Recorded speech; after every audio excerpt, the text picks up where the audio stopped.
ونصلي على رسوله الكريم. پاکستان ڈیموکریٹک موومنٹ کا سربراہی اجلاس آج یہاں منعقد ہوا. تمام پارٹیوں کے سربراہان نے اس میں شرکت کی. بعض جماعتوں کے سربراہان کے نمائندے شریک ہوئے. جناب میاں محمد نواز شریف صاحب اور جناب آصف علی زرداری صاحب ویڈیو لنک کے ذریعے اجلاس میں شریک ہوئے. اجلاس میں ملک کی مجموعی سیاسی صورتحال اور آئندہ کے لائحہ عمل پر غور کیا گیا اور سب کے نزدیک اتفاق رائے کے ساتھ پاکستان کا اس وقت جو سنگین مسئلہ ہے، جو انتہائی حساس مسئلہ ہے، وہ معاشی بحران کا، جس نے عام شہری کی زندگی کو اجیرن کر دیا ہے، اس کا سکون اور عزت نفس چھین لیا گیا ہے اور محترم شہری کی حیثیت سے وہ زندگی گزارنے کے قابل نہیں رہا ہے. اس تمام تر صورتحال میں متحدہ پاکستان ڈیموکریٹک موومنٹ نے تحریک کو آگے لے جانے اور ملک کے مختلف حصوں میں جلسہ عام منعقد کرنے کے سابقہ شیڈول پر بھی بات کی اور آئندہ کے لیے شیڈول طے کرنے کے طریقہ کار پر بھی بات کی ہے. پی ڈی ایم کے نزدیک اس کا اصل ہدف پاکستان میں حقیقی آئینی اور جمہوری نظام کی بحالی ہے. اس حوالے سے ایک میثاق طے کرنے پر اتفاق ہوا ہے.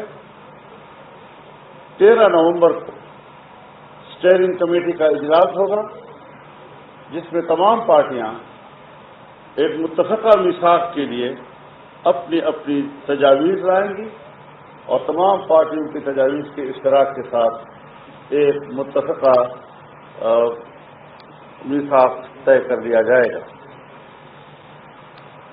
14 نومبر کو اسلام آباد ہی میں سربراہی اجلاس ہوگا، جو اسٹیئرنگ کمیٹی کی سفارشات کو حتمی شکل دے گا.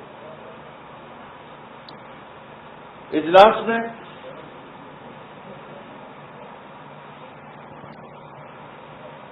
انیس اکتوبر کو کراچی میں مقامی ہوٹل کے اندر محترمہ مریم نواز صاحبہ، ان کے شوہر جناب کیپٹن صفدر صاحب کے ساتھ جو واقعہ پیش آیا اور اس کی پاداش میں جس طرح وہاں کی پولیس کے اعلیٰ کمان کی توہین و تذلیل کی گئی، اس پر ایک بار پھر شدید اس کی مذمت کی گئی ہے.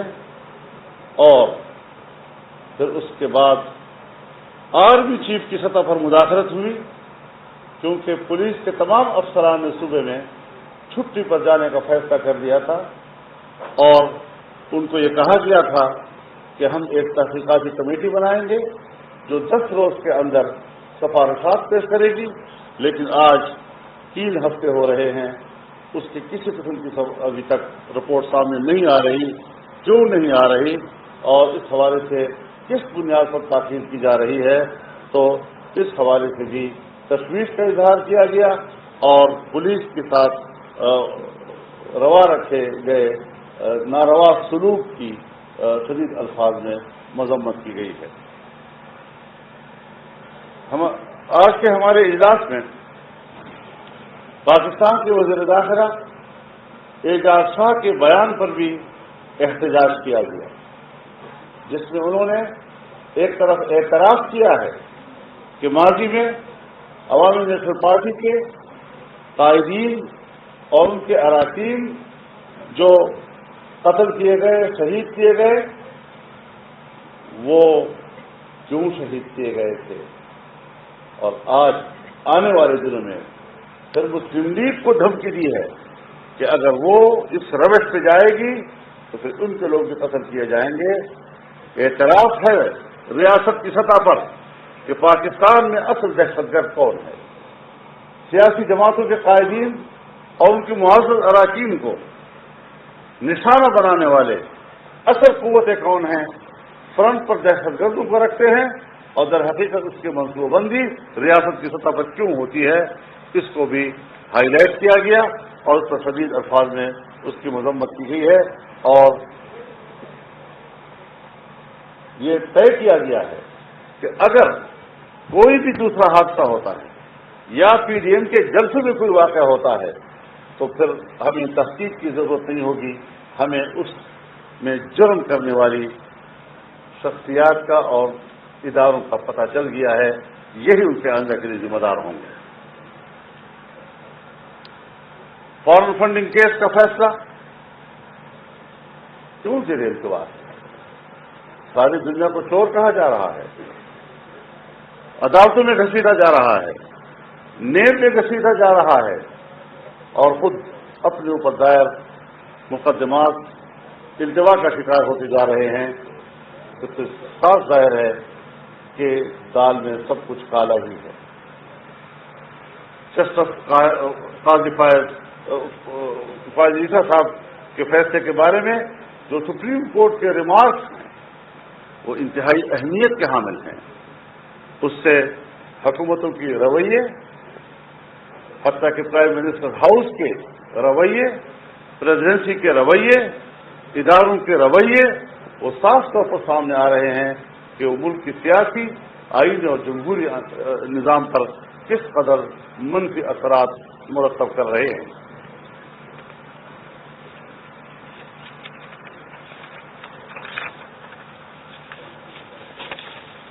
تعجب کی بات یہ ہے کہ اپوزیشن جماعتوں کے قائدین کے خلاف آئے روز مقدمات دائر کیے جا رہے ہیں، لیکن عاصم باجوہ صاحب اور جہانگیر ترین صاحب کے کرپشن کے بارے میں اٹھنے والے سوالات پر خاموشی یہ موجودہ حکومت کی طرف سے کرپشن کو تحفظ دینے کے مترادف ہے۔ اجلاس نے جنگ گروپ کے چیف جناب میر شکیب الرحمان صاحب کی گرفتاری پر انتہائی تشویش اور افسوس کا اظہار کیا ہے۔ اس گرفتاری کو ایک ناجائز اور میڈیا کے خلاف کارروائی قرار دیا ہے، ان کی زبان بندی اور گلا گھونٹنے کے متعلق قرار دیا گیا ہے، اور اس کی رہائی کا مطالبہ کیا ہے۔ یہ آج کی اجلاسی کارروائی تھی جو آپ کے سامنے رکھی گئی۔ بتا دیں کہ جو بات تھی کہ جرنیلوں کا نام لیا جائے یا نہ لیا جائے گا، اس سے پی ڈی ایم نے کیا طے کیا ہے آئندہ کے لیے؟ یا جرنیلوں کا نام لیا جائے گا یا اسٹیبلشمنٹ کا ورڈ یوز؟ یہ کوئی مسئلہ نہیں ہے، آپ میڈیا نے اس کو مسئلہ بنا دیا ہے۔ سب جانتے ہیں کہ جب اسٹیبلشمنٹ کا نام لیا جاتا ہے تو کون مراد ہوتے ہیں، تو کسی نے سراحت سے کہہ دیا، کسی نے سراحت سے نہیں کیا، یہ کوئی مسئلہ نہیں ہے ہمارے نزدیک۔ میڈیا کی سطح پر آپ لوگوں کی مرضی ہے، آپ جو بات سننے میں تھیٹر سے ہاں لے لیں، آپ لوگ آپ بتائیں۔ میں کرتا ہوں آگے آپ دیکھیں، یہ کوئی مسئلہ نہیں ہے، کیوں مسئلے کون سے بنا رہے ہو؟ ہم اداروں کا احترام کرتے ہیں، لیکن اگر سیاستدانوں میں ایک شخص کا نام لیا جا سکتا ہے، وزیر اعظم کا نام لیا جا سکتا ہے، صدر مملکت کا نام لیا جا سکتا ہے، تو پھر ادارے سے کسی اور فرد کا بھی نام لیا جا سکتا ہے، کوئی ایسی جرم کی بات نہیں ہے۔ لیکن ہم بہرحال اس حوالے سے حقیقت پسندی کی طرف جانا چاہتے ہیں، تو بعض لوگ لحاظ رکھتے ہیں، بعض لوگ حقیقت پسندی کا مظاہرہ کرتے ہیں، اصل میں کوئی جھگڑا نہیں ہوا کرتا۔ اس بات پر مزید کوئی سوال نہیں لیا جائے گا۔ آپ بتائیں جی، اب مزید سوال نہیں لیا جائے گا، آگے سوال کریں۔ ہم سب نے حل کر دیا، مکمل یونٹی ہے. یہ تو جو ہم نے آپ سے کہہ دیا کہ 13 کو بھی اجلاس ہوگا، 14 کو بھی ہوگا، اور اس میں میثاق بھی طے کیا جائے گا اور آئندہ کے لیے روڈ میپ بھی طے کیا جائے گا. ساری چیزیں اب ایک ہفتے کے اندر اندر ہو رہی ہیں انشاءاللہ. نہیں یہ کوئی بات ہے جو آپ کر رہے ہیں؟ خدا کا خوف کرو یار. ایک ملک کے نظام پر بات ہو رہی ہے، اس کے پورے نظام کو ہم نے کس طرح قوم کو مطمئن کرنا ہے، عوام کو اس طرح سے مطمئن کرنا ہے کہ جنرل فیض کا نام لیا جائے یا نہ لیا جائے. جنرل باجوہ کا نام لیا ہے، یعنی آپ نے ملک کی سیاست کو اس سطح پر لے آئے ہیں. یہ سطح نہیں ہے ہماری جہاں ہم بیٹھے ہوئے ہیں. اس کی سطح بلند ہے اور بلند سطح پر بات ہو رہی ہے. بہت شکریہ صاحب.